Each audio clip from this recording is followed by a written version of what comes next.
स्वागत है आप सभी का मेरे स्टोरी चैनल पर, जहां हर कहानी दिल को छू जाती है और कुछ नया सिखा जाती है। यहाँ हम सुनते हैं ऐसी प्रेरणादायक और भावनात्मक कहानियाँ जो हमारे जीवन में हिम्मत और संवेदना भर देती हैं।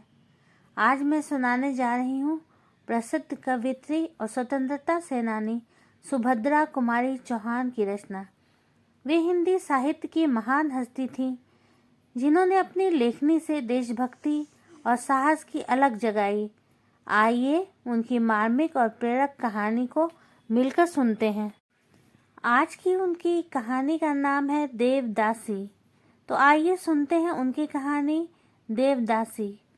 सोकर उठते ही सुरेश की दृष्टि सामने वाले मकान पर पड़ी, जो महीनों से खाली पड़ा था। उसने देखा एक स्त्री सामने छज्जे पर खड़ी है। सिर के बाल छल्ले छल्ले बनकर माथे पर बिखरे हुए थे। रंग बहुत गोरा न होकर भी सांवला न था। चेहरा बड़ा ही आकर्षक था। स्त्री के चेहरे पर विषाद की एक गहरी छाप स्पष्ट दिखाई दे रही थी। उम्र कुछ अधिक थी, पर सौंदर्य में किसी प्रकार की कमी न आई थी। सुरेश मंत्रमुग्ध की तरह बहुत देर तक उसकी ओर देखता रहा। स्त्री नीचे सड़क की ओर देख रही थी। आंख ऊपर करते ही उसने सुरेश को देखा। दोनों की आंखें मिली। सुरेश की आंखों में प्रश्न था और रमनी की आंखों में याचना। तुरंत ही किसी प्रकार की आवाज़ सुनकर रमनी भीतर चली गई। फिर छज्जे के दरवाजे दिन भर बंद रहे। उसके नए पड़ोसी कौन हैं, ये सुरेश बिल्कुल न जान सका। शाम को सुरेश घूमने चला गया। घर लौटा तो 11:30 बज रहे थे। सामने वाले मकान में अब भी प्रकाश था। सुरेश एक आराम कुर्सी पर लेट सा गया। एकाएक एक बड़ी ही मधुर संगीत की लहर ने आकर उसकी सारी शिथिलता को दूर कर दिया। वह उठकर बाहर आया। छज्जे पर सामने वाले मकान में कोई गा रही थी। सांवरिया से लागी रहे दो नैन, सांवरिया से। गायिका संगीत कला की विशारदा जान पड़ती थी। सुरेश भी तो संगीत प्रेमी था, और केवल संगीत प्रेमी ही नहीं, संगीत के विषय में उसे ज्ञान भी काफ़ी था।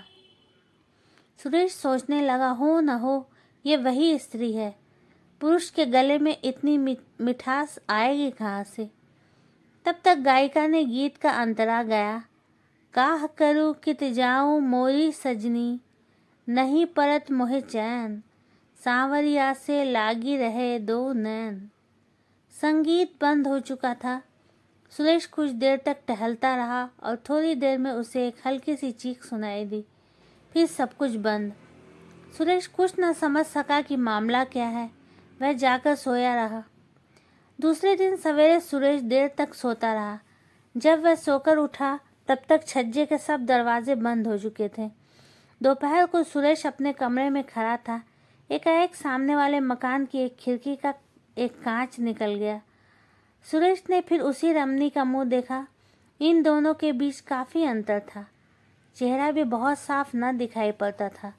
रमनी बहुत देर तक सुरेश की ओर देखती रही। आंखों में याचना थी, चेहरे पर करुणा। सुरेश कुछ समझ न सका कि मामला क्या है। वह बैठ गया। बैठ जाने पर वह स्त्री दिखाई न पड़ती थी। कुछ देर बाद सुरेश ने देखा, कांच फिर उसी तरह जहां का तहां लगा दिया गया है। सुरेश के सामने ये स्त्री एक समस्या बनकर प्रकट हो गई। वह कुछ समझ ही न पा रहा था कि मामला क्या है।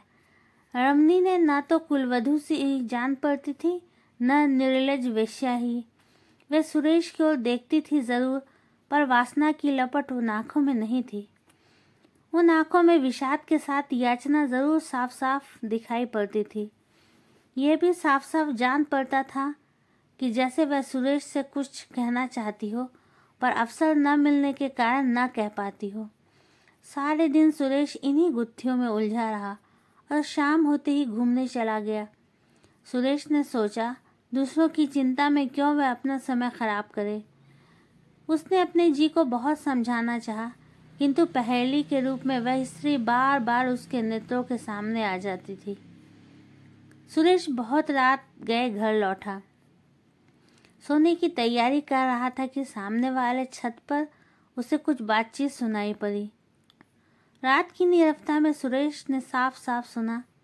कोई कह रहा था, तो तुम सीता सती हो? बस यही या उस मंदिर में भी, जहाँ हजारों को रिझाने के लिए तुम्हें नाचना और गाना पड़ता था? सीता सती ना होकर भी मैं दुराचारिणी नहीं हूँ। सुरेश ने सुना। स्वर रमनी का था। और अब आपकी बात मुझे किसी तरह भी मंजूर नहीं। यदि आपने मेरे ऊपर अपनी ताकत आजमाई तो मैं चिल्लाऊंगी। रमनी तेजी के साथ बाहर छज्जे पर निकल आई। अपनी छत पर खड़ा सुरेश बैठ गया। रमनी के साथ साथ उससे बातचीत करने वाला युवक भी बाहर आ गया। स्वर कुछ धीमा करके बोला, प्रतिमा, तुम्हें हम समझाते आ रहे हैं। तुम्हारे साथ किसी प्रकार का जुल्म नहीं करते।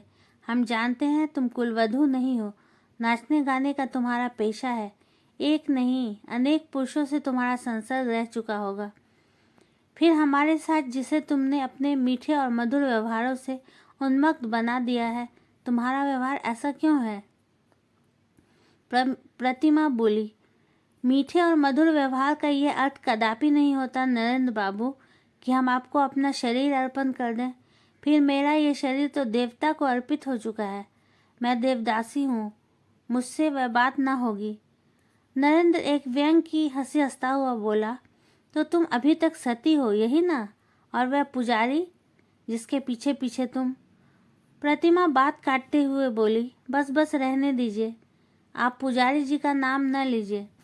वे मेरे पिता के तुल्य हैं। वे बहुत सीधे हैं। अगर वे सीधे ना होते तो आप मुझे वहाँ से धोखा देकर ला भी न सकते थे। नरेंद्र का नशा इस समय जोर पर था। वह क्रोध से बोला, मैंने उन्हें धोखा दिया है या तुमने मुझे उल्लू बनाना चाहा है? साफ साफ कहो, क्या तुम्हारी खुद की इच्छा न थी मेरे साथ घूमने चलने की? प्रतिमा, घूमने जाना दूसरी बात है और घूमने के बहाने भाग जाना दूसरी बात है। आपने पुजारी जी से नहीं कहा था कि शाम होने से पहले लौट आएंगे? नरेंद्र, ओहो, इतनी भोली तो न बनो। तुम नहीं जानती थी कि हम लोगों ने घूमने की बात क्यों की है? तुम बड़ी नीच हो। सब कुछ तुम्हारे ही कारण हुआ है और तुम मुझे ही बेवकूफ़ बनाना चाहती हो। प्रतिमा, यदि मुझे मालूम होता कि घूमने के बहाने आप मुझे भगा ले जाएंगे तो मैं आप लोगों के साथ कभी ना आती। झूठ बोलते हुए तुम्हें लज्जा नहीं आती? किसी दूसरे से आंख लग गई है, वह क्यों नहीं कहती? बेहया कहीं की, कहकर नरेंद्र गुस्से से छत पर टहलने लगा। प्रतिमा ने कहा, आपका व्यवहार मेरे साथ बहुत उदंड होता जा रहा है। मैं इसकी आदी नहीं हूँ। उदंड व्यवहार इसको कहते हैं। कहते हुए नरेंद्र ने कसकर एक तमाचा प्रतिमा को लगा दिया। प्रतिमा चीख पड़ी। कमरे से नरेंद्र के साथी अन्य युवक बाहर निकल आए। उनमें से एक बोला, यार नरेंद्र, छोड़ो भी, तुम क्यों इसके पीछे पड़े हो? नरेंद्र बोला, पीछे पड़ने की बात नहीं है। तुम जानते हो हम लोग 1 महीने से इसी के पीछे रुपया, पैसा और समय बर्बाद कर रहे हैं। कुछ मेरा अकेला अनुमान भी नहीं, तुम्हारा सभी मित्रों का अनुमान था कि यह हम लोगों के साथ भाग जाना चाहती है। तभी तो हम लोगों ने इसे वहाँ से निकाला। नहीं तो औरतों को भगाना हमारा कोई पेशा थोड़ी ही है। अनुमान गलत भी हो सकता है, एक तीसरे ने कहा, जिसे अनायास ही प्रतिमा से कुछ सहानुभूति हो गई थी।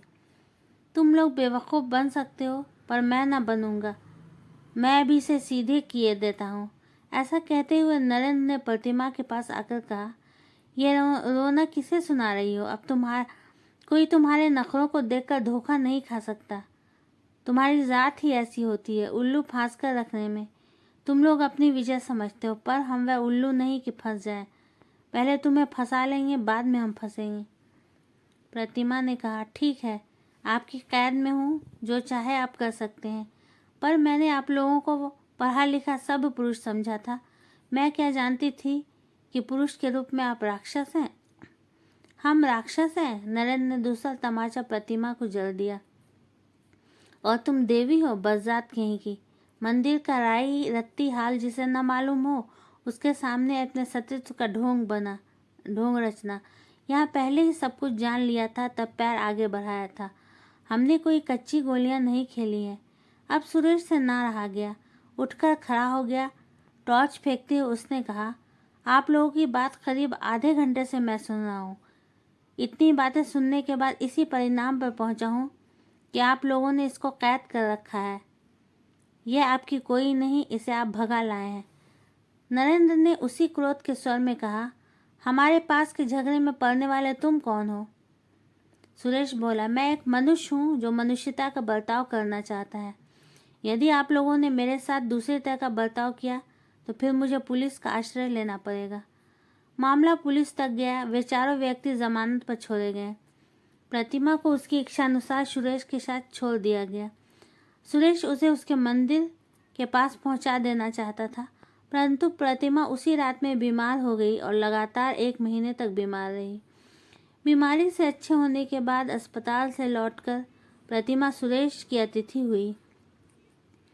एक दिन सुरेश बोला, अब आपको मंदिर पहुंचाना पड़ेगा, किंतु आपने अब तक यह नहीं बताया कि आप इन लोगों के चंगुल में कैसे फंस गई। प्रतिमा बोली, गुजरात के देहाती इलाके में दुर्गा देवी का एक बड़ा प्राचीन मंदिर है। मंदिर से लगी हुई बहुत सी जायदाद है, जिसकी सालाना आमदनी 30,000 के करीब होती है। उसी मंदिर की मैं देवदासी हूँ। माता पिता ने मन्नत मांगी थी कि यदि संतान होगी तो कन्या संतान देवता को भेंट चढ़ा देंगे। मैं इनकी दूसरी संतान हूँ। 5 वर्ष की आयु में वे मुझे मंदिर में छोड़ गए। मंदिर के बहुत से ट्रस्टी हैं और एक प्रधान पुजारी और कई पुजारी हैं। प्रधान पुजारी पढ़े लिखे, विद्वान और बहुत नेक हैं। मंदिर की आमदनी से बहुत से छात्रों को छात्रवृत्ति मिलती है। बहुत से अनाथ और विधवाओं का पालन होता है। प्रधान पुजारी के कारण मंदिर में किसी प्रकार का अनाचार नहीं हो पाता। मेरे अतिरिक्त और भी देवदासियां हैं। मंदिर के ट्रस्टी तथा अन्य लोग देवदासियों के साथ अनाचार करना चाहते हैं, पर प्रधान पुजारी के कारण यह नहीं हो पाता था। इसलिए ट्रस्टीगण पुजारी जी से असंतुष्ट हैं। मुझे पुजारी जी ने छुटपन से ही हिंदी और संस्कृत की शिक्षा दी। मैं मंदिर में नाचने गाने के बाद उनका पढ़ने लिखने का भी बहुत सा काम कर देती थी। वे बहुत बूढ़े हो चुके हैं। नरेंद्र वगैरह 6 आदमी एक दिन हमारे मंदिर में पहुंचे। ये लोग पढ़े लिखे सब कहलाते हैं। पुजारी जी ने इनके आदर सत्कार का भार मुझे सौंपा। इसके बाद इन्होंने मंदिर में कुछ दिन ठहरना चाहा। आने जाने वालों के लिए ठहरने का प्रबंध वहाँ काफ़ी अच्छा है। उसके बाद ये लोग धोखा देकर मुझे ले आए। कई जगह ले गए, कहीं 1 दिन ठहरे, कहीं 2 दिन। सब जगह मुझसे यही कहते रहे कि पुजारी जी से पूछ लिया है, पर मुझे संदेह हो गया। यहाँ कई दिन से ठहरे हुए हैं। जो कांड हुआ वह आप सब जानते हैं। सुरेश बोला, पहले पत्र लिखकर पुजारी जी से मंदिर का हाल चाल पूछूं, फिर तुम्हें ले चलूं। प्रतिमा की भी यही राय रही। सुरेश ने पत्र लिखा और कई दिन बाद उत्तर मिला। मंदिर की एक प्रधान देवदासी के अचानक गायब हो जाने से मंदिर में बड़ी गड़बड़ी मच गई है। ट्रस्टी लोगों ने प्रधान पुजारी को अलग कर दिया है।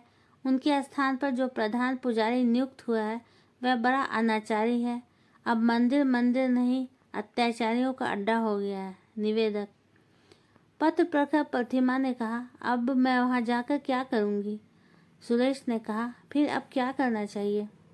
हताश सी होकर प्रतिमा बोली, मैं क्या कहूँ, आप ही जानिए। सुरेश ने कहा, मेरा तो विचार है कि आप विवाह करके किसी भले आदमी की कुलवधू की तरह रहिए। प्रतिमा चौंक पड़ी। विवाह? मुझसे कौन विवाह करेगा? और फिर विवाह की मेरी उम्र भी तो नहीं रही। सुरेश ने प्रतिमा के जरा पास जाकर प्रेम, श्रद्धा और आदर के भाव से कहा, उम्र की बात मत कहो प्रतिमा। शेक्सपियर ने जिससे विवाह किया था उसकी उम्र मुझसे 9 साल अधिक थी। विवाह 2 आत्माओं का मिलन है और आत्मा कभी वृद्ध नहीं होती। मैं तुमसे विवाह कर सकता हूँ। प्रतिमा का चेहरा लज्जा से लाल हो रहा था। उसका मस्तक झुकते झुकते सुरेश के चरणों पर आ गिरा। तो कैसी लगी आपको ये कहानी देवदासी? ये कहानी बहुत ही अच्छी है और बहुत ही सीख देने वाली है कि एक देवदासी को एक भले पुरुष ने कैसे स्वीकार किया। उसने उसकी अच्छाई को समझा, उसने उसे पवित्र समझा और उसके अनुसार विवाह 2 आत्माओं का मिलन है था, 2 शरीर का मिलन नहीं। तो चलिए, ऐसी और कहानी सुनने के लिए मेरे चैनल को ज़रूर सब्सक्राइब कीजिए मेरी वीडियोस को लाइक शेयर करना मत भूलिएगा। Thanks for watching.